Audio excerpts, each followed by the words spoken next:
नमस्कार, hello DD में मैं विश्वनाथ सचदेव आप सबका स्वागत करता हूं। और मित्रों, आज इस कार्यक्रम में जिस शख्सियत के साथ हम यानी मैं और आप बातचीत करेंगे, उस शख्सियत ने हिंदुस्तान के संगीत को यानी ख़ास तौर पर फिल्मी संगीत को एक ऐसे मुकाम पर पहुंचाया है कि जहां पहुंचने की इच्छा सारे लोग रखते होंगे, बहुत सारे लोग रखते होंगे। लगभग 50 साल पहले शुरू हुआ था ये फिल्मी संगीत का एक नया कारवां, और जब बढ़ता गया और आज पूरे 50 साल बाद या 52 साल बाद लगभग इतनी ही फिल्में इस व्यक्ति ने की हैं। संगीत के माध्यम से इसने इतनी नई नई फिल्में दी हैं। एक नई तरह की शैली इस व्यक्तित्व ने दी हमें, संगीत की नई शैली, और एक ख़ासियत, एक ओरिजिनलिटी जिसे वो कहा करते हैं, जो बाकी जगह नहीं दिखाई देती है। ऐसा संगीत इस व्यक्तित्व ने हमें दिया। इस व्यक्तित्व का नाम है मोहम्मद ज़हूर ख़य्याम हाशमी, जिन्हें दुनिया ख़य्याम साहब के नाम से जानती है और आप भी जानते होंगे। ख़य्याम साहब, आपका बहुत बहुत स्वागत है स्टूडियो में। एक जैसा मैंने कहा कि एक लंबा अरसा हो गया है, 50 साल का जी। आपने 50 साल से संगीत दिया हमारी फिल्मों में। पहला संगीत शायद आपका फुटपाथ से शुरू हुआ था, जो 1952 या 53 की फिल्म थी जी। वो फुटपाथ से शुरू हुआ संगीत आज तक लगातार चलता आ रहा है। फिल्मों में भी, फिल्मों के बाहर भी आपने प्राइवेट गज़ल्स भी बहुत सारे बनाए, कैसेट्स वगैरह। तो काफ़ी चीज़ें आपने दी और एक लंबा सफ़र आपने किया। बड़ी नाम ऐसी फिल्में आपने हमें दी जो यादगार फिल्में बन चुकी हैं संगीत की दृष्टि से। उन सब के बारे में मैं भी आपसे बात करूंगा और हमारे दर्शक भी आपसे बातचीत करना चाहेंगे। तो उससे पहले कि हम बातचीत करें, मैं फिर से आपका एक बार स्वागत करता हूं। ख़य्याम साहब, हम शुरुआत, मैं चाहता हूं शुरुआत से करें। एक लंबा अरसा। सबसे पहले मैं सबको सलाम मेरा, सबको प्रणाम मेरा, सबको सत श्री अकाल और सबको गुड मॉर्निंग। मेरी दुआएं सबके साथ। आपकी दुआएं उनके साथ हैं और उन लोगों की दुआएं आपके साथ हैं। ख़य्याम साहब, मैं जो कह रहा था कि शुरुआत से शुरुआत करूं मैं, तो मेरा मतलब उस शुरुआत से था जब आप संगीत की दुनिया में आए। जी जी। यानी आपने संगीत से पहले कहीं और भी थे। आप इस दुनिया में आने से पहले आप मिलिट्री में थे। जी हाँ। मिलिट्री का और संगीत का क्या रिश्ता है मैं नहीं समझ पा रहा, लेकिन कैसे आपने दो रिश्ते निभाए होंगे, इस बारे में चाहता हूँ कि थोड़ी सी बात पता चले हमें। जी हाँ, यूँ हुआ कि मुझे संगीत का बिल्कुल शौक़ नहीं था। मुझे तो हीरो बनने का शौक़ था। फिल्में देखा करके थे आके अपने टाउन से जालंधर में आके मेरे बड़े भाई जान। माशाल्लाह, आपकी कदकाठी काफ़ी है। कोई भी आदमी हीरो बनना चाहेगा उस उम्र में। अब वो यूँ है कि उस उम्र में जब बचपन में भी और थोड़ी जवानी में हर व्यक्ति जो है वो खूबसूरत होता है, समझता है अपने आप को समझता है। तो वो हम फिल्में देखते थे जालंधर में आकर, सो वो ऐसा लगा कि भाई हमें भी काम करना है। तो पता ये चला कि अगर फिल्मों में काम करना है तो संगीत सीखना बहुत ज़रूरी है। तो दिल्ली में मेरे गुरुजी पंडित हुसन लाल भक्तराम जी, पंडित अमरनाथ जी, इन तीनों भाइयों का योगदान हुआ। उनकी कृपा हुई मुझ पे कि उन्होंने शास्त्रीय संगीत मुझे 5 साल दिल्ली में मैंने सीखा। और उसके बाद संगीत के सिलसिले में ही चिश्ती बाबा से मुलाकात हुई। बहुत बड़े संगीतकार। लेकिन मेरा तो शौक़, संगीत मैंने सीखा, जो बेसिक राग रागनियाँ हैं, बेसिक जो संगीत के शिक्षा है वो मुझे मिल गई। लेकिन मुझे बनना था हीरो। तो 5 साल के बाद जब मैंने ट्राई किया तो वो मेरी उम्र जो थी ऐसी हो गई, ना तो जवानी थी और ना बचपन। लायक नहीं रही मतलब। जी बिल्कुल, ना जवानी ना बचपन।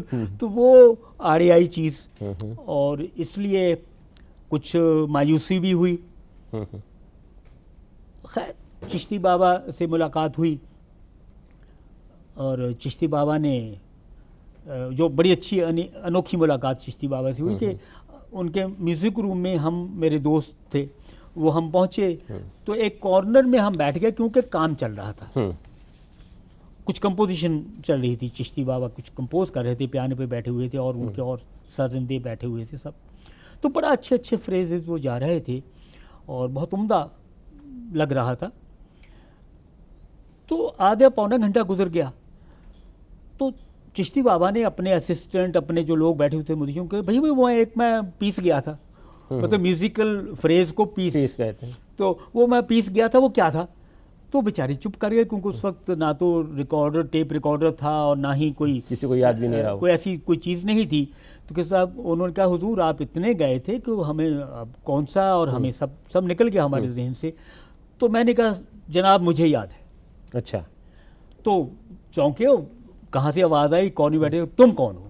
डांट दिया, कभी उनकी बगैर इजाज़त कोई अजनबी कौन आ गया, कौन लोग आ गए। कहा जी वो आपके बस दीदार करने आए हैं।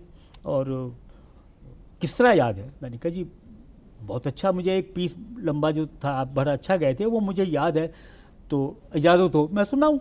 अभी भी याद है आपको? नहीं, इस वक्त तो नहीं याद। तो वो खैर मैंने वो उनको वो पीस सुनाया। तो मैंने कहा जी आपकी इजाज़त तो मैं इसकी सरगम कर दूँ।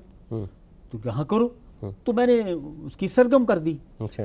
तो बहुत खुश हुए, उनको याद भी है और सरगम भी कर दी। कहले कहाँ से सीखे? तो मैंने अपने गुरुओं का नाम लिया, पंडित हुसनलाल भक्तराम जी और पंडित अमरनाथ जी का नाम लिया। तो बहुत खुश हुआ, अरे भाई बहुत बड़े गुणी और बहुत बड़े महान संगीतकार हैं वो तो, और आपने उनसे सीखा है, तो आज से मेरे साथ काम करो। मैंने कहा हुजूर मैंने ये काम तो नहीं, मैंने नहीं करना, मुझे तो हीरो का काम करना है। एक बात बताइए कि हीरो बनने के लिए आदमी ट्रेनिंग लेता है तो एक्टिंग की लेता है या डायलॉग डिलीवरी की लेगा? जी हाँ, जी हाँ। आपने संगीत की ट्रेनिंग लेनी जरूर समझी? नहीं, मैंने नहीं समझी, क्योंकि उस वक्त ऐसा था कि ख़ास इसके स्कूल तो नहीं होते थे कि जहाँ ट्रेनिंग दी जाए। वो ड्रामा कंपनियाँ होती थी, स्टेज और ड्रामा कंपनी, नाटक कंपनियाँ होती थी, वहीं से लोग कुछ ट्रेंड हो जाते थे, सीख लेते थे। उसमें संगीत का थोड़ा सा था, तो उसमें संगीत बहुत ज़रूरी था कि हर व्यक्ति को संगीत आना चाहिए।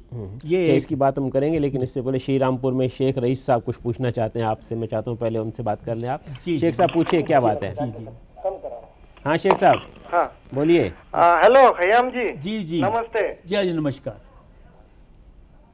हाँ बोलिए शेख साहब। मैं आपसे सवाल पूछना चाहता हूँ जी कि अब तक जो भी म्यूजिक डायरेक्टर होकर गए जी, उनमें सबसे आपके पसंदीदा म्यूजिक डायरेक्टर कौन है? ये पहला सवाल। जी और दूसरा सवाल ये है कि आजकल का जो म्यूजिक है जी, उसके बारे में आप क्या सोचते हैं? वो अच्छे डायरेक्शन में जा रहा है या फिर पॉप रैप पे जी कुछ वल्गैरिटी है? दो सवालों में क्या दूसरी तो यूँ है कि पहला सवाल यूँ है कि भाई सबसे पहले तो मैं, मेरे पसंदीदा संगीतकार मेरे गुरु, मेरे पंडित हुसनलाल भक्तराम जी, पंडित अमरनाथ जी, चिश्ती बाबा, और फिर मास्टर गुलाम हैदर साहब, खेमचंद प्रकाश जी, आर.सी. बोराल जी, पंकज मलिक जी, और मैंने श्याम सुंदर जी। तो ये मतलब बड़े अच्छे अच्छे मौसीक़ार गुज़रे हैं। खुर्शीद अनवर साहब गुज़रे हैं, फ़िरोज़ निज़ामी साहब। तो ये सब संगीतकार, इनका बहुत, और फिर उस्ताद झंडे खां साहब का बड़ा योगदान है, और बहुत जो हमसे सीनियर, जिनसे हमें उनका स्थान भी गुरु जैसा है, उनसे सीखने को भी मिला, उनका योगदान बहुत है। उन्होंने हमारे भारतीय संगीत को बहुत कुछ दिया है, उनके हम आभारी हैं। तो ये सब हैं। और जो अब आज के संगीत के बारे में पूछा है, देखिए सबके सामने है कि आज टोटल क्या हो गया है कि एक नाम दिया है, सब ये हम कमर्शियल काम करते हैं। कमर्शियल काम करने का मतलब ये नहीं, हर फिल्म जो होती है, जब भी फिल्म बनी, जब से फिल्म बननी शुरू हुई, वो कमर्शियल ही होती है। लेकिन ये ख्याल किया जाता था और ख्याल किया जाता है कि भाई साफ़ सुथरी और अच्छी फिल्म बने और उसमें कुछ सीखने को मिले, और जिसमें हम अपने भारत, अपने हिंदुस्तान की तहज़ीब किस तरह है, हम बुज़ुर्गों से कैसे पेश आते हैं, हम बच्चों से कैसे पेश आएँ, हम अपनी बहन से, भाभी से, माँ से, बहू बेटी से किस तरह पेश आएँ, तो वो सब अक्सर दिखाया जाता था।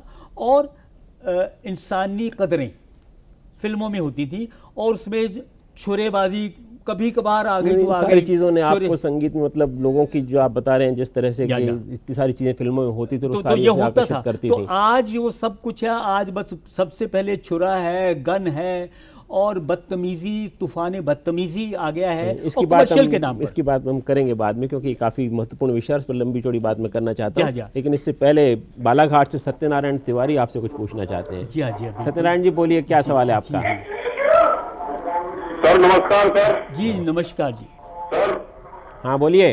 आप हिंदुस्तान के बहुत महान संगीतकार है सर। बहुत धन्यवाद आपसे जनाब। एक निवेदन है सर। जी जी हमारा मध्य प्रदेश जो है जी ये आदिवासी क्षेत्र है सर।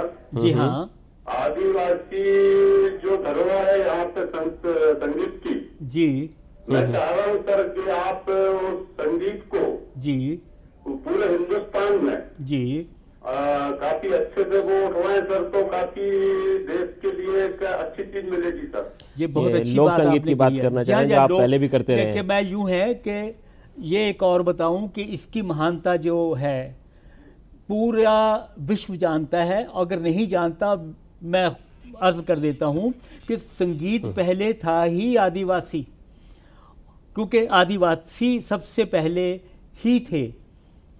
और संगीत को एक और मैं आप बताऊं कि सबसे पहले किसी एक माँ ने गुनगुनाया होगा, गीत पता नहीं होगा या नहीं होगा, लेकिन गुनगुनाया होगा, अपने बच्चे को थपथपाया होगा,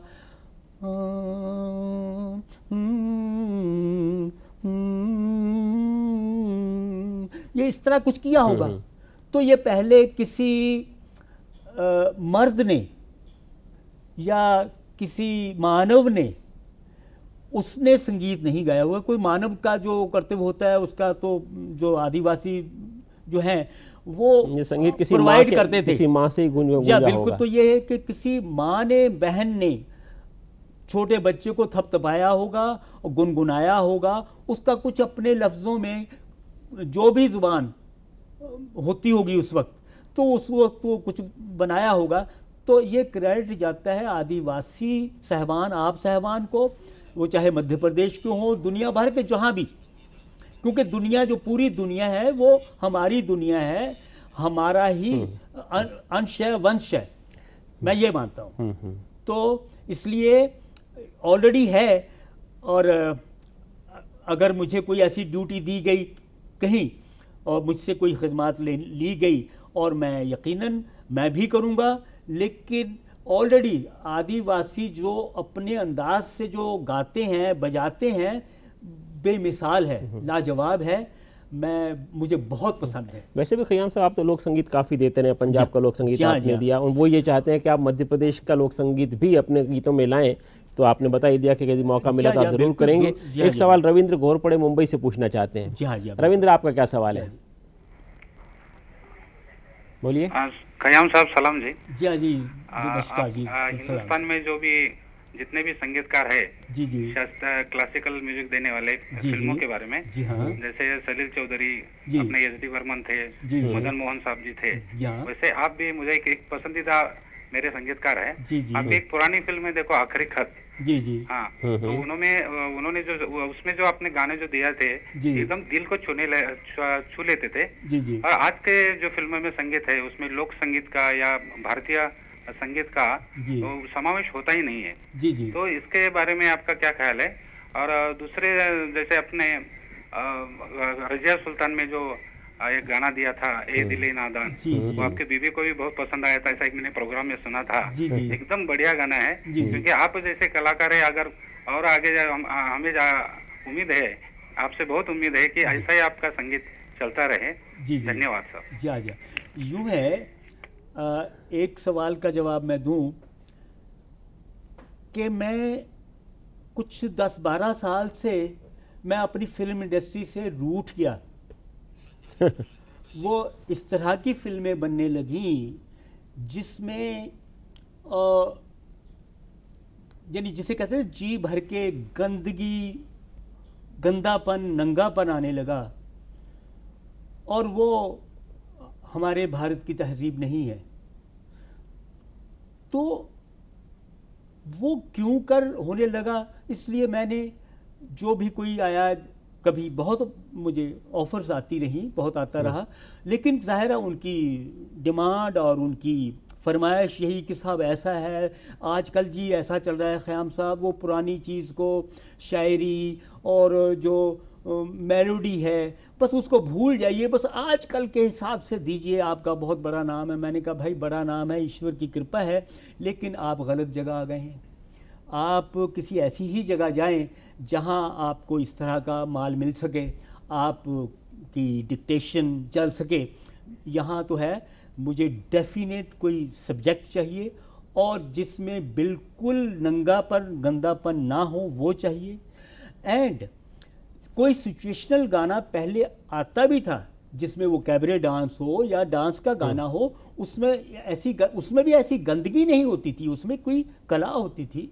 लेकिन आजकल ये इस तरह का बन गया है, और ख़ास तौर पर ये मैं यूँ कहूँगा, ये जो फिल्म मेकर हैं, ये जो डायरेक्टर हैं, और उन्होंने ये एटमॉस्फेयर उन्होंने ख़राब किया। मैं संगीतकारों को भी ये मैं बिल्कुल नहीं कहूँगा उनका कसूर नहीं है, बेकसूर हैं वो। उनसे डिमांड की जाती है कि साहब हमें तो ऐसा चाहिए, और वो हम जैसा कोई सर फिरा या कुछ पागलपन जिस इंसान में हो वही छोड़ सकता है कि ना ना मुझे नहीं करना ऐसा। आपके सरफिरेपन की बात भी मैं करूंगा और इस बात भी करूँगा क्यों ये ट्रेंड आता जा रहा है, जैसा कि आप बता रहे हैं जो गलत ट्रेंड है। लेकिन इस बीच दिल्ली से संजय शर्मा कुछ पूछना चाहते हैं। जी, जी। संजय बोलिए, क्या सवाल है आपका? हेलो जी हेलो जी हाँ। मैं नवभारत टाइम्स नई दिल्ली से बोल रहा हूँ। मेरा नाम है डॉक्टर संजय वर्मा। नमस्कार खय्याम साहब। जी नमस्कार। खय्याम साहब से पूछना चाहता हूँ जी। कि कहा जाता है कि गले यानी गायक से ज्यादा महत्वपूर्ण है संगीतकार। जी। आप भी शायद इस बात से इत्तेफाक रखते हैं। जी, जी, मुझे बताएं कि स्वर कोकिला लता मंगेशकर के संदर्भ में आप इस बात को कितना सही मानते हैं, यानी क्या लता जी से ज्यादा महत्व संगीतकारों या कंपोजिटरों का है?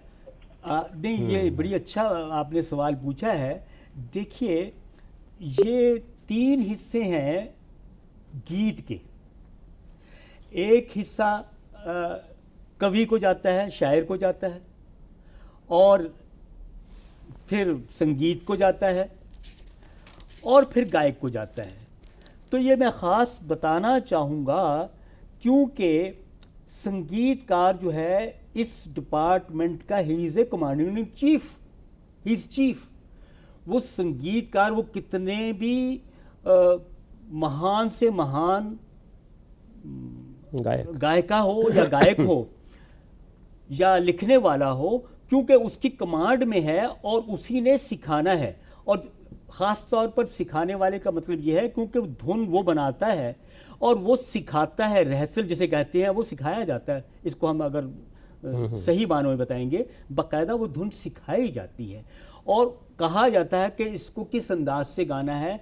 और अगर संगीतकार रियल वो खुद गायक भी है और नायक भी है, देखिए गायक भी हो, नायक भी हो, बजायक भी हो, सब उसको ज्ञान हो, वही संगीतकार बन सकता है। और कुछ संगीतकार यूँ भी बन जाते हैं कि भाई जिनको ज़्यादा गाना नहीं आता तो वो सिर्फ सिंगर, उन्होंने आउटलाइन सी बताई और सिंगर ने उसे सजा दिया, उसका केस अलग है।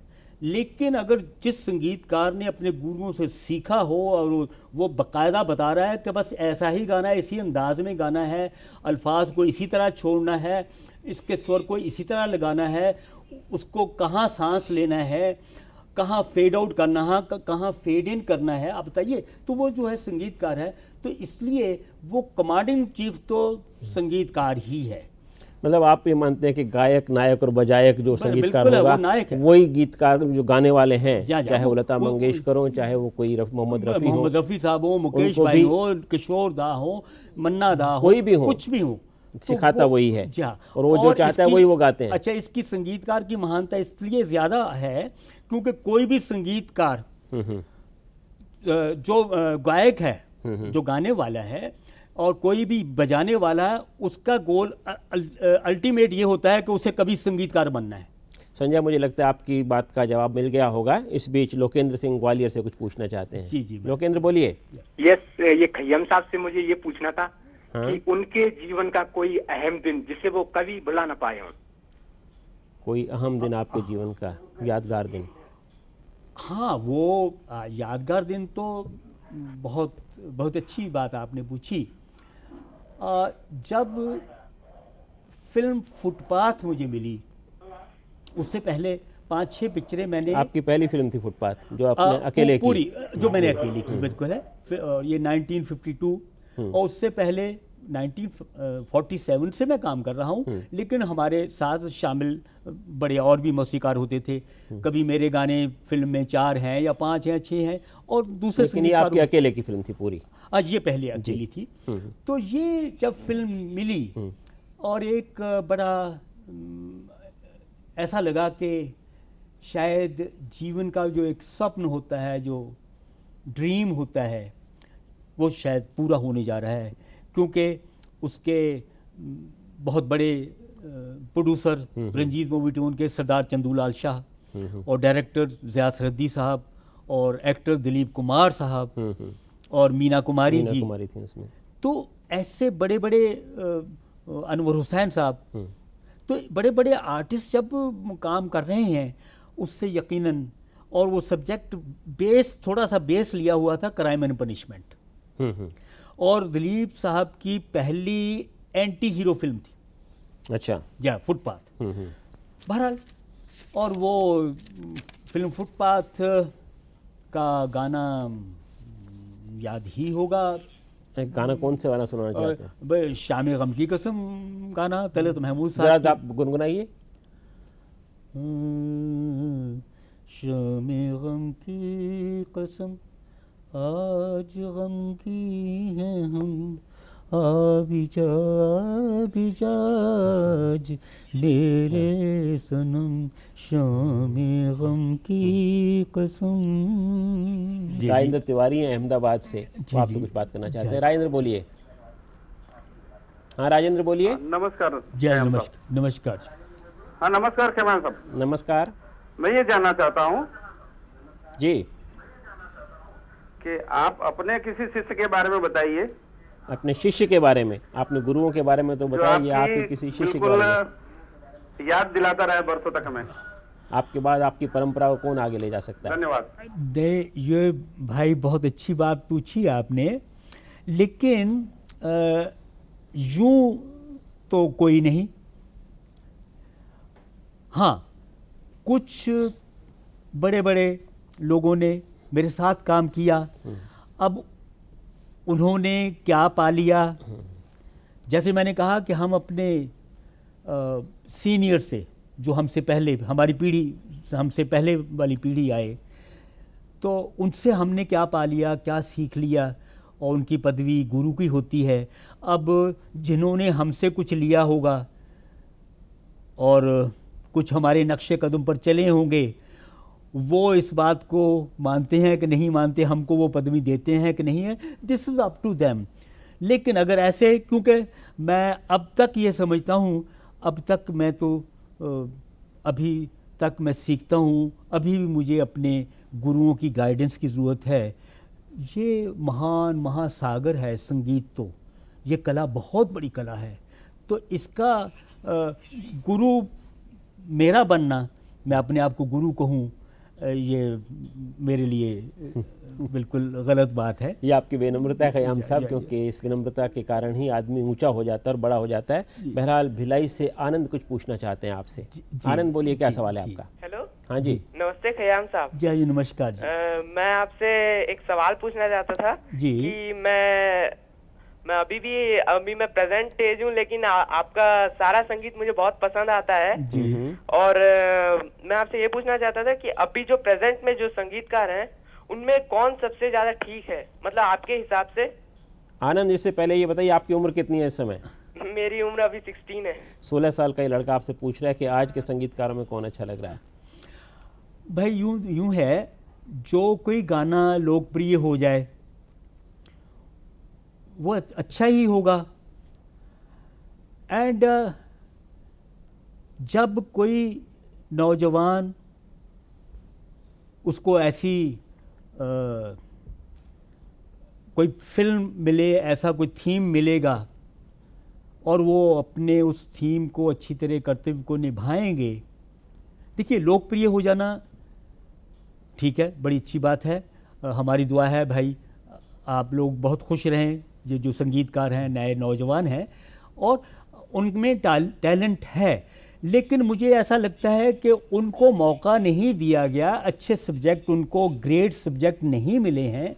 सो इसलिए, और जो कामयाब है वो पसंद ही है। जब आप सबको वो लोग पसंद हैं तो हमें भी वो पसंद हैं। हम किसी के मतलब ये नहीं कि हर वक्त हम क्रिटिसाइज ही करते रहें ना, क्योंकि मैं समझता हूँ कि उनका कसूर है ही नहीं। ये तो फिल्म मेकर है, उनसे काम लेता है कि साहब हमें ऐसा चाहिए, हमें यह चाहिए, क्योंकि जो मेकर हैं वो खुद इधर उधर से उठाते हैं। खयाम साहब, माफ कीजिए बीच में बोल रहा हूँ, 16 साल का आनंद आपसे ये सवाल पूछ रहा है कि उसने आपके संगीत को सराहा है और आपका सारा संगीत उसे अच्छा लगता रहा है। जी। ऐसा कहा जा रहा है कि आज जो संगीत आ रहा है, जिसे आप कह रहे हैं कि थोड़ा सा विकृत हो गया है, वो चाहे किसी का भी कसूर हो उसमें, लेकिन वो आज का संगीत नई पीढ़ी को पसंद है, ऐसा कहा जाता है, इसलिए आज का संगीत चल रहा है।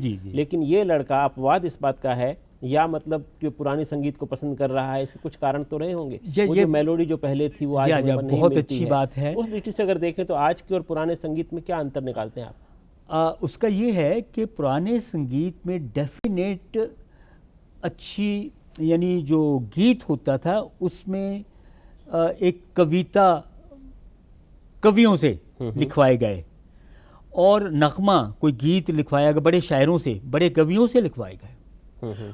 और फिल्मी गीतकार 5% होते थे बहुत, अदरवाइज फिल्मों में महान गीतकार होते थे, महान कवि कवि या शायर होते थे। उन्हीं से कोई फिल्मी अलग से चीज नहीं थी कोई, जैसे साहिर वगैरह के लिए ऐसा नहीं है। जानेसार अख्तर साहब हैं, कैफी साहब हैं, मजरूर साहब हैं, अली सार जाफरी साहब हैं, पंडित राम मूर्ति जी हैं पुराने, और फिर अभी माया गोविंद जी आई हैं और निराला जी आए हैं। वो सब हमारे जो हिंदी कवि हैं, और उनका बड़ा नीरज जी क्या कहने, तो इन सब का बड़ा योगदान था। इसलिए वो संगीत बहुत ही मन को छू लेने वाला संगीत बनता था, क्योंकि उसके शब्द बड़े अच्छे थे, गीत रचना बहुत अच्छी होती थी। मतलब एक संगीत का और गीत का एक सम्मेलन होता था, दोनों की उच्च श्रेणी सामने आ जाती थी। और वो डायरेक्टर, वो बनाने वाले भी कुछ अलग वो तरह के क्या अलग थे, क्या बनाते थे वो लोग, तो वो अपने संगीतकार को उसकी पदवी देते थे कि ये बहुत महान चीज़ है। अगर संगीत अच्छा है फिल्म का तो यकीनन जुबली, गोल्डन जुबली हो जानी है। बात मैं करना चाहूँगा आपसे, क्योंकि आपकी फिल्मों के संगीत हमेशा अच्छे रहे और फिल्में हमेशा अच्छी नहीं रही हैं। बहरहाल इस बीच अशोक शर्मा अलवर से कुछ पूछना चाहते हैं। अशोक बोलो, क्या सवाल है आपका? अशोक सर नमस्कार। हाँ बोलिए। सर नमस्कार जी। हाँ अशोक बोलिए। हाँ सर। सर आपने बहुत से गायकों से गवाया, आपको सबसे ज्यादा सुविधा किस गायक के साथ रही है, और किशोर कुमार साहब के साथ आपके क्या अनुभव रहे हैं? किशोर कुमार साहब का नाम मैंने इसलिए लिया क्योंकि वे एक गायक के साथ का संगीतकार भी थे। जी जी जी। यूं है भाई, जहाँ जहाँ जिन के साथ मैं इतना भाग्यशाली हूँ, जिनके साथ काम किया बहुत कामयाब हुआ, ईश्वर की कृपा हुई, अल्लाह का करम हुआ कि बहुत कामयाबी मिली, और सभी के साथ मिली। अब सबके नाम आप जानते हैं, मुझे बताने की ज़रूरत भी नहीं है। एंड किशोर दादा बहुत ही अच्छे इंसान भी थे और अदाकार भी थे, और बल्कि यूँ है किशोर दादा और हम जब फिल्म फुटबॉल बन रही थी, उसके साथ साथ में एक फिल्म धोबी डॉक्टर पिक्चर शुरू हुई। धोबी डॉक्टर? हाँ जी, धोबी डॉक्टर, और वो भी रंजीत मूवी टाउन में शुरू हुई थी। फनी मजूमदार साहब उसके डायरेक्टर थे। उसमें शक्ति समांता साहब उनके असिस्टेंट थे या कुछ डायलॉग लिखते थे उसमें। तो अब उस फिल्म में महमूद साहब, दो भाइयों की कहानी, और उषा किरण जी, तो ये फिल्म बनी। तो मुझे याद है कि वो तो किशोर दादा बड़े घर के थे भाई, अशोक कुमार साहब के छोटे भाई, और अशोक कुमार साहब जो बॉम्बे टाकीज़ के पार्टनर।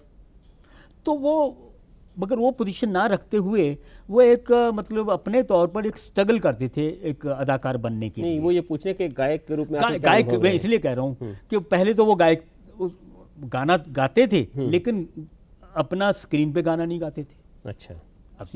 तो उसमें मैंने फिल्म धोबी डॉक्टर में एक गाना उनसे गवाया, उनको रिक्वेस्ट की, क्योंकि उनकी आवाज़ मुझे बहुत पसंद थी और बहुत बोल्ड और बहुत अच्छी आवाज़ थी, और लफ्ज़ को बड़े साफ तौर पर वो कहते थे, तो ये खूबी होती है। तो उनसे मैंने एक गाना लिया, वो फिल्म कोई ख़ास चली नहीं और उसमें गाना कुछ कट गया, कुछ हो गया। बोल रहा था चांदनी रातों में चांद है मेरा कहाँ, मजरू साहब और अली सरदार जाफरी साहब ने मिलकर लिखा था, तो वो है। तो उसके बाद फिर फिल्मों में हमारे साथ किशोर दादा ने बड़े अच्छे अच्छे कामयाब हर तरह का गाना गाया है। और उसमें वो चाहे कभी कभी ले लें, चाहे त्रिशूल ले लें, और भी फिल्में, इसके बारे में फिर बात उसमें करते जो यूँ है कि किशोर दादा का गाना एक मुझे याद आ गया, हजार राहें मुड़ के देखी कहीं से कोई सदा ना आई। सदा नहीं, अच्छा। तो भाई वो चहीते तो थे, लेकिन एक वाकया भी सुना दूं आप? नहीं, उससे पहले एक सदा कहीं से आ रही है जी हाँ। और वो हेमंत धुलिया में बैठे कोई सदा देना चाहते हैं, आवाज लगा रहे हैं। हेमंत बोलिए, क्या सवाल है आपका? जी जी हाँ हेमंत। खयाम साहब नमस्ते जी। जी नमस्कार जी, नमस्ते। हाँ बोलिए खयाम धुलिया, हेमंत साहब। खयाम साहब, मैं आपसे एक बात पूछना चाहता हूँ जी। बहुत ही बेहतरीन म्यूजिक दिया है आपने, जैसे कि उमराव जान है जी, त्रिशूल है जी, आखिरी खत, कभी कभी, जी जी, इतना बेहतरीन म्यूजिक आपने दिया। आखिरी खत का वो गाना जो काफी टचिंग है, जी, बाहर हो मेरा जीवन भी सवार हो, बहुत पसंद है ये गाना मुझे। जी, जी। मैं जानना चाहता हूँ खयाम साहब आपसे कि आप अदर म्यूजिक डायरेक्टर के कंपैरिजन में काफी पीछे रह गए, ऐसा क्यों हुआ? जबकि आपके अंदर इतनी प्रतिभा है, बहुत ही बेहतरीन आपने काम किया है। पीछे रह गए से क्या मतलब है हेमंत आपका? पीछे रह गए से क्या मतलब है आपका? नहीं मतलब जो जिस मकाम पे आर.डी. बर्मन जी थे, कल्याण जी भाई, आनंद जी भाई थे, लक्ष्मी प्यारे जी थे, उतना काम आपने नहीं किया, ऐसा क्यों? इनका मतलब इतना काम आप क्यों नहीं करते आप? हाँ, वो बड़ी अच्छी बात आप पूछ रहे हैं। मेरी नज़र में quantity is nothing. 100 picture, 200 picture या 400 या 500 पिक्चर का लेना, ये कोई बहुत क्रेडिट की बात नहीं है। क्वालिटी अगर कायम इंसान रख सकता है, क्वालिटी एंड क्रिएटिविटी अगर इंसान क्रिएशन करता है, तो उसके लिए बहुत कम काम ही कर सकता है। अदरवाइज ये इंसानी दिमाग है। अगर 100 पिक्चर कोई करने वाला है या 200 या 500 पिक्चर करने वाला, कहीं ना कहीं से वो धुन ले रहा है, ये आप बात समझ लीजिए। वो चाहे कोई भी हो, वो कहीं ना कहीं किसी सोर्स से धुन ले रहा है, वो क्रिएशन नहीं है। तो आप समझ गए, वो पीछे रहने वाली बात जो है ना, और कोई भी इस तरह का इंसान कोई ये यूज़ ना करे, पीछे नहीं रह गए। और ये बिल्कुल है ना, हम आगे निकल गए, लोग पीछे रह गए, लोग पीछे रह गए। आपकी जो उन्होंने जस्ट फॉर मनी सेक, जब इसे होता है कि जब पैसे 5 करोड़ 10 करोड़ या 100 करोड़ कमा लो, मेरी नज़र में ये कुछ नहीं है। खयाम साहब, आपके बारे में ख़ास बात रही है कि आप एक समय में एक फिल्म करते रहे। कुल मिला के देखें तो 50-52 साल में इतनी शायद फिल्में होंगी, यानी एक साल में एक फिल्म आपकी औसत आती है। जी जी। तो फिल्में आप सेलेक्ट करते हैं, कैसे करते हैं आप? कुछ खास तरीका है आपके पास में कि कुछ खास तरह की फिल्में ही आप करेंगे या खास तरह के लोगों के साथ करेंगे, कैसे करते हैं आप? हाँ, यूँ है कि सबसे पहले तो सब्जेक्ट, कि सब्जेक्ट में, कहानी में क्या कहा जा रहा है, और वो जो बनाने वाला है वो कितना सिंसियर है। बनाने वाला अगर सिंसियरिटी है और सब्जेक्ट में कुछ मुझे लगे कि मैं सिंसियरिटी के साथ, ईमानदारी के साथ मैं कुछ अच्छा काम कर सकूंगा, तो मैं वो फिल्म तो ही लेता हूँ। अदरवाइज मतलब आप चुनते हैं फिल्मों को, चुनता ऐसा नहीं कि जो आगे उसे स्वीकार कर लिया। हाँ, एक अच्छी कोई बात भी फिल्म है। इस बीच सातारा से राजेंद्र रानाडे कुछ पूछना चाहते हैं। राजेंद्र बोलिए, क्या सवाल है आपका? हाँ, मैं पूछना चाहता हूँ जी। खयाम साहब जो कंपोजिशन बनाते हैं उसी वक्त वो म्यूजिक अरेंजमेंट यानी कि ऑर्केस्ट्रेशन खुद करते हैं या असिस्टेंट के साथ करवाते हैं? बड़ी अच्छी बात आपने पूछी है बेटा। यूं है, जो कंप्लीट म्यूजिक कंपोजर है, जिसका मतलब है, तो हम लोगों की जो पीढ़ी है, हम लोग म्यूजिक, धुन और उसकी ऑर्केस्ट्रेशन हम खुद कंपोज करके अपने अरेंजर को, आज हम ये लफ्ज़ आज आया है अरेंजर, तो अदरवाइज होता है कि हम अपने एक असिस्टेंट को जो नोटेशन लिखते थे, जो इंग्लिश स्टाइल की नोटेशन होती है, क्योंकि हमारे जो म्यूजिशियन रहते हैं उसमें 50, 60, 70 म्यूजिशियन होते हैं, तो उनके लिए लिखना पड़ता है। तो उनको हम लिखवाते थे, म्यूजिकल पीसेस भी लिखवाते थे और उनको बताते थे कि ये कौन से साथ पे बजेगा और ये किस तरह बजेगा। और यकीनन 100 आदमी, अकेला आदमी तो हैंडल कर नहीं सकता, उसको असिस्टेंट भी चाहिए, हेल्पर भी चाहिए जो हेल्प करें। तो इस तरह हमारा काम, पहले काम इसी तरह होता था कि वो म्यूज़िक डायरेक्टर ही करते थे और ये अरेंजर का यही ड्यूटी होती थी कि जो म्यूज़िक डायरेक्टर बता रहा है उसको अच्छी तरह एग्जैक्टली वो अपने सब म्यूजिशियन को सिखाए और रिहर्सल करा के और फाइनल अपने चीफ को सुनाए। तो वो म्यूजिक डायरेक्टर फिर उसमें देखता कि भी नहीं, इसमें ये कमी रह गई, ये जो मैंने कहा था तुम शायद भूल गए, तो वो करेक्शन करा लेता है। ये फ़र्क है मतलब अरेंजर का। यकीनन अरेंजर एक हेल्पर है, हमें चाहिए अरेंजर चाहिए, असिस्टेंट हमें चाहिए, यकीनन उसकी मेहनत होती है हमारे साथ, हम बहुत खुश हैं। लेकिन मेरे साथ ऐसा नहीं है, किसी ने एक एक note by note, this is my composition, my creation. अच्छा, पुणे से मुकुंद कुछ पूछना चाहते हैं आपकी क्रिएशंस के बारे में शायद। पुणे से मुकुंद बोलो। हाँ, नमस्ते खयाम साहब। जी नमस्कार। पहले तो हमारी दुआ यह है कि आप यूं ही तर्जे बनाते रहे सालों साल और हमको खुश रखते रहिए। और दूसरा ये पूछना था कि आपकी सारी तर्जों में पहाड़ी राग का ज्यादा इस्तेमाल। पहाड़ी राग के बारे में खासियत थी आपकी। बहुत अच्छी बात पूछी बेटा। मुझे वो मंजर जो है पहाड़ का, ऐसा लगता है कि ऑल माइटी गॉड ने, ईश्वर ने उसे ख़ास बनाया है। अगर मैं यूं कहूं, पहाड़ों में हमारे जितने देवता हैं, अवतार हैं, भोलेनाथ जी और पार्वती माँ कहाँ से आए, और उनका मंजर देखिए आप। ऐसा लगता है कि ऑल माइटी गॉड ने, ईश्वर ने, अल्लाह ने अपना हम सब के लिए क्या तोहफा बनाया है पहाड़ को, और उसकी खूबसूरती और उसके जो आबशार हैं और उसकी जो बर्फ़ है, दरिया, नदियाँ, नाले बनते हैं, और उसकी जो हरियाली देता है, जो हमको ज़िंदगी बख्शता है, पानी वो जो है, तो ये बहुत अच्छा लगता है। और पहाड़ी राग जब भी आया वो स्वर मुझे बड़े प्यारे लगते हैं। और जब भी उसमें मैंने कभी कंपोजिशन ईश्वर ने मुझसे करवाई, वो सुपर डुपर हिट हुई है, तो इसलिए मुझे बहुत पसंद। ऐसी कोई सुपर डुपर हिट कोई धुन आपको याद है किसी पहाड़ी राग वाली? वो अभी जिक्र हुआ था, बहारो मेरा जीवन संवारो।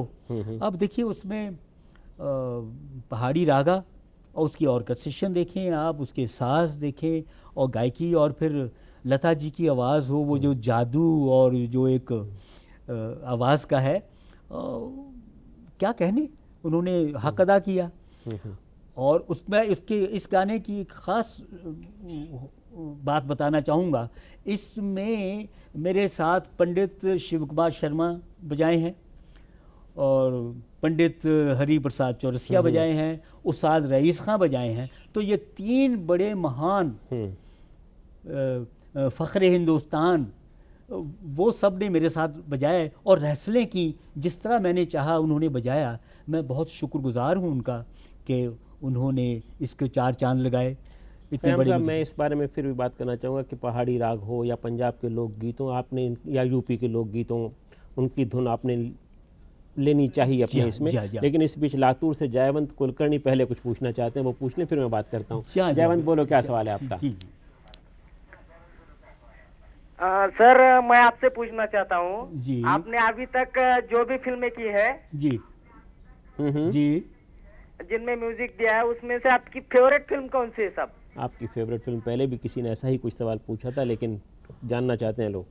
यूँ है, वैसे तो फिल्में जो जितनी हम कहते हैं फेवरेट तो सभी हैं, लेकिन वो ख़ास बात मैं 2 फिल्मों के बारे में मैं ज़रूर बताऊंगा। जैसे रमेश सहगल साहब की फिल्म थी, फिल्म फिर सुबह होगी, और उसमें crime and punishment, Dostoevsky world की क्लासिक नॉवल को, बड़े राइटर की नॉवल को उसके ऊपर बेस करके फिल्म बनी, और उसमें राज कपूर साहब, महाराजी रहमान साहब और साहिर साहब गीत शायर की पोएम्स, शायरी उनकी। तो अब देखिए, और एक ये रमेश सहगल का साहब का ख्वाब है, राज कपूर साहब का ख्वाब है, साहिल लुधियानवी साहब का ख्वाब है, और ऑफ कोर्स मेरा ख्वाब है। वो मैं आपको सुनाता हूँ पोएम, वो सुबह कभी तो आएगी, वो सुबह कभी तो आएगी, वो सुबह कभी तो आएगी, इन काली सदियों के सर से जब रात का आंचल ढलकेगा, जब दुख के बादल पिघलेंगे, जब सुख का सागर छलकेगा, जब अंबर झूम के नाचेगा, जब धरती नगमे गाएगी, वो सुबह कभी तो आएगी, वो सुबह कभी तो आएगी। में आपने कहा था वो सुबह कभी तो आएगी, कुछ विश्वास है उसमें। जहाँ इस गाने के बारे में कुछ कहना चाहेंगे आप? इस गाने के बारे में ये देखिए, ये गाना अपनी नौयत का एक अच्छा गाना, इसलिए गाना है एंटरटेनमेंट। हीरो के दोस्त के को जन्मदिन है, उनका कुछ जश्न है, और मुस्लिम दोस्त है, और उसके ऊपर जश्न है, और हीरो जो है वो गमगीन है, उससे एक भूले से मर्डर हो गया, करना नहीं चाह रहा था, हो गया, और उसको पुलिस पकड़ नहीं सकते, उसके पास सबूत नहीं है। एंड लेकिन हीरो जानता है कि मर्डर मुझसे हुआ है, एंड ये सब, ये हमारे समाज की ऊंच नीच, उस वक्त बेरोज़गारी, जो एजुकेटेड लोगों को एजुकेशन मिलने में दुश्वारियां होती थी, और एजुकेशन मिल जाए तो नौकरी में दुश्वारी होती थी, नहीं मिलती थी। तो ये सारी समाजी वो जो तकलीफ़ है, और वो डांस हो रहा है, देखिए डबल इसकी सिचुएशन है, हो रहा है डांस, लेकिन वो हीरो अपने दिल की बात कर रहा है और दुनिया की बात कर रहा है। आसमां पे है खुदा और ज़मीं पे हम, आजकल वो इस तरफ देखता है कम, यानी थोड़ा शिकवा खुदा से भी है, और जाहिर है वो शिकवा खुदा से नहीं करेंगे तो किससे करेंगे। इस बीच मुंबई से हितेश कुछ पूछना चाहते हैं। हितेश, क्या सवाल है आपका? जी हेलो जी। खयाम साहब जी, आपने उमराव जान, त्रिशूल जी, कभी कभी जी, इतनी बढ़िया बढ़िया पिक्चर में आपने म्यूजिक डायरेक्ट किया जी, तो जो म्यूजिक डायरेक्टर होते हैं जी, उनकी उम्र को कहते हैं ना जी, कि जो हजारों साल जीते हैं, जी, वो एंट्री आप वापस क्यों नहीं मार रहे हैं? क्या कहा आपने हितेश?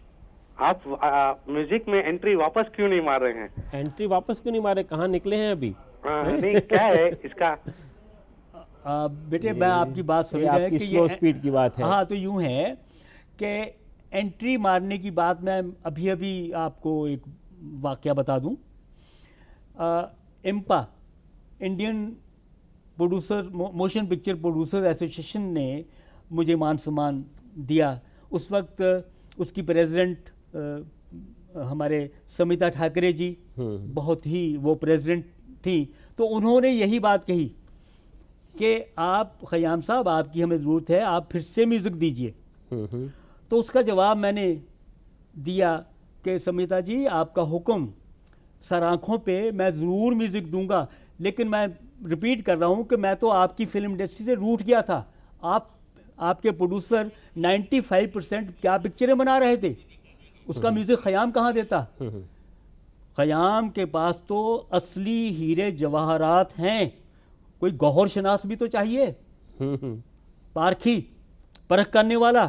और वो नकली हीरे वीरे चमक होती है, वो कैसी होती है, you can well make out. तो इसलिए मेरी एंट्री जो है, मैं अपने अंदाज में अपना काम करता रहता हूँ, और कुछ एल्बम बनाता रहता हूँ, और कुछ साल पहले, 2-3 साल पहले आशा और ख़याम का एल्बम आपने सुना होगा, और अभी अभी शगुफ्तगी कैफ़ी आज़मी साहब की शायरी का एल्बम सुना होगा। ज़रा सुनिए, इन एल्बम्स के बारे में भी बात ज़रूरी है जी, जो हम करते हैं, लेकिन इस बीच एक छोटी सी बात मुझे याद आ रही है कि आपने जो हीरे जवाहरात की बात की अपने, उसमें एक हीरा आपका उमराव जान में था। जी, बहुत बढ़िया संगीत था उसका। तृप्ति बोलिए, क्या सवाल है? हेलो, तृप्ति मैं पुणे से आपसे है। ऐसे सवाल पूछना चाहती थी जी। कि हर अलग अलग प्रकार के गाने होते हैं, जैसे ओपी नैयर साहब का पसंदीदा हुस्न या प्यार ऐसी चीज होती थी, वैसे आप कौन से टाइप के गाने बनाना ज्यादा दिल से पसंद करते थे, और कोई एक पर्टिकुलर इंस्ट्रूमेंट जो आपको ज्यादा पसंद था? और मेरा दूसरा सवाल ऐसे है, हाँ बोलिए। दूसरा सवाल ऐसे है कि बहुत बार राज कपूर साहब ने आपका नाम लिया है कि एक आप बहुत ग्रेट संगीतकार है, लेकिन देखा ऐसे गया है कि उनके मैक्सिमम पिक्चर में शंकर जयकिशन जी ने एज अ बतौर म्यूजिक डायरेक्टर काम किया है, तो उनके बारे में आपकी क्या राय है? यूँ है कि ये पहले मैं सेकंड सवाल का आपका जवाब देता हूँ, क्योंकि राज जी के साथ शंकर जयकिशन साहब की एक टीम थी, बहुत कामयाब टीम। तो वो यकीनन है राज जी बहुत महान मेकर थे, बहुत महान इंसान थे, तो अपनी टीम के साथ काम करते थे, वो कामयाबी उनको मिली, तो बहुत अच्छा काम हुआ। तो ये एक बीच में, क्योंकि रमेश सहगल साहब इसके प्रोड्यूसर डायरेक्टर थे फिर सुबह होगी में, और राज जी को इतने इसके नगमे पसंद आए, तो मैं बात तो वो बहुत लंबी है, वो मेरे ख्याल में 1 घंटा बहुत कम है। तो यूँ है कि राज जी को इतने नगमे पसंद आए थे, वो सुबह कभी तो आएगी, ये आसमां पे है खुदा, चीनो और अब हमारा, फिर ना कीजिए मेरी गुस्ताख निगाही का गिला, देखिए आपने फिर प्यार से देखा मुझको। तो ये जो नगमे हैं राज जी को इतने पसंद आए। एक दिन भाभी जी का टेलीफोन आया मेरी पत्नी जगजीत कौर जी को कि जगजीत जी ख़याम साहब ने कभी बड़ी मुसीबत कर दी। तो बड़ी परेशान हो गई जगजीत जी कि कृष्णा जी क्या बात है? कल के यूँ है कि इतना अच्छा उन्होंने संगीत दिया है कि राज जी सुबह कहते हैं जब मेरी सुबह हो तो सबसे पहले मेरे कान में यही आवाज़ आनी चाहिए, वो सुबह कभी तो आएगी। तो ये, और उन्होंने ये बताया कि इसलिए मुसीबत ये कर दी कि राज जी अगर बाई चांस मैं वो जो कैसेट जो है देना भूल जाऊं, वो कहीं इंडिया से बाहर जा रहे हैं या इंडिया में आउट ऑफ स्टेशन शूटिंग करने जा रहे हैं, कहीं भी गए हैं, अगर नहीं है तो फ़ौरन टेलीफोन आ जाता कि भेजिए वो सुबह कभी तो आएगी। तो राज जी का एक खास तरह का रिश्ता था आपके साथ में, उन्होंने आपके खास तरह के संगीत को पसंद भी किया। जी जी। और ये जैसे आप बता रहे हैं कि उनको बहुत पसंद था ये गाना, वो सुबह कभी तो आएगी, वो सुनते भी थे हमेशा।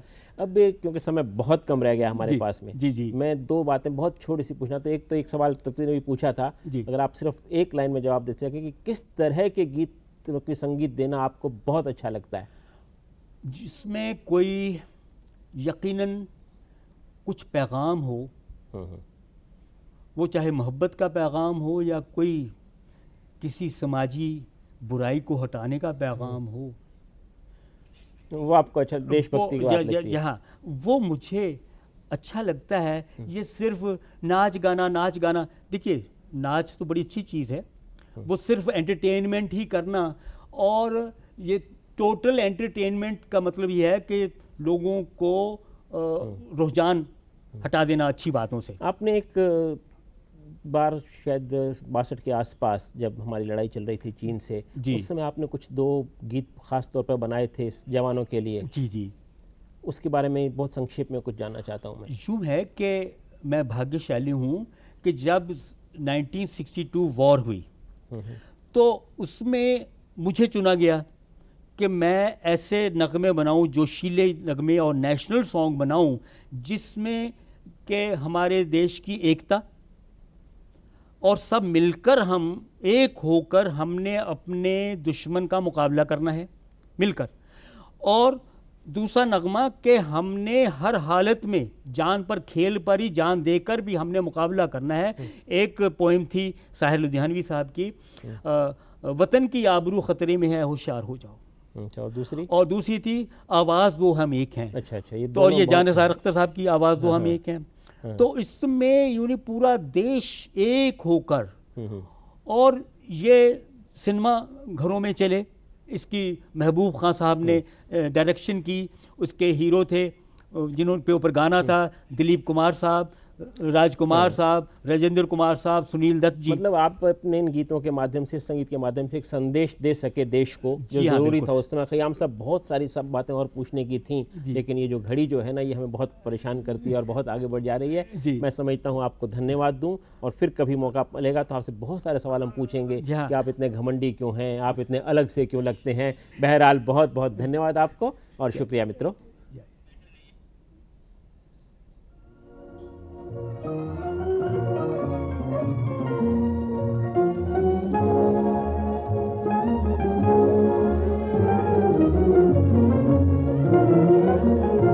मिलता है जहाँ धरती से गगन, मिलता है जहाँ धरती से गगन, आओ वहीं हम जाए, तू मेरे लिए मैं तेरे लिए, तू मेरे लिए मैं तेरे लिए, इस दुनिया को ठुकराए, इस दुनिया को ठुकराए, दूर बसा लें दिल की जन्नत, जिसको जमाना लूटे ना।